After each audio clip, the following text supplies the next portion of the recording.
আমার সম্মিলিত শিক্ষার্থী জোটে আসার প্রধান কারণ হচ্ছে আমার মনে হয়েছে যে আমি এখানে থেকে আমার যে ছাত্রী সুলভ বা আমার শিক্ষার্থী বান্ধব যে কাজগুলো আমি করতে চাই সেগুলো এই প্ল্যাটফর্ম থেকে আমি আরও সহজভাবে হয়তো করতে পারবো।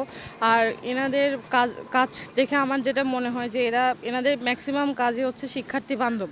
এখানে আমাদের মেইন লক্ষ্য যে যারা শিক্ষার্থী বান্ধব কাজ করে তাদের সাথে গিয়ে কাজ করা।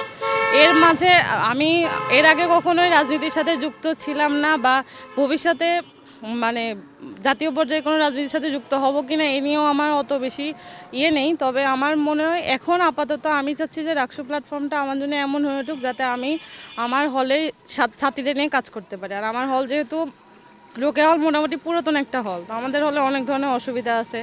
পানির ব্যবস্থা, আমাদের ডাইনিংয়ের অবস্থা খুব ভালো না। তারপর আমাদের হলের মধ্যে স্বাস্থ্যসম্মত পরিবেশটা নেই যেখানে শিক্ষার্থীরা মানে ভালোভাবে থাকতে পারে বা পড়াশোনার মতো এমন কোনো পরিবেশ নেই। তো আমার মোটামুটি আমাদের হলের এই কাঠামোগত উন্নয়ন নিয়ে মেইনলি কাজ করা লাগবে, অবকাঠামোগত উন্নয়ন যেটা। তো আমি আমার মেইন লক্ষ্য হচ্ছে আমি আমার হলটাকে যেন শিক্ষার্থী বান্ধব করে তুলতে পারি। আমি যখন শুরু থেকে আমার হলে অ্যালট আসে আমি হচ্ছে গণরুম থেকেই আমার হলে আসি। তো মোটামুটি গণরুমে যে অসুবিধা, ডাবলিং করে থাকা লাগে, তারপরে আমাদের পানির ব্যবস্থা, যেমন আমাদের 4 তলা থেকে সবাইকে নিচে এসে পানি নিয়ে যাওয়া লাগে প্রত্যেকটা ব্লকের। ইভেন আমাদের মাঝখানে আমাদের একটা মাত্র নলকূপ ছিল, আর কোথাও থেকে পানি নেওয়ার ব্যবস্থা ছিল না।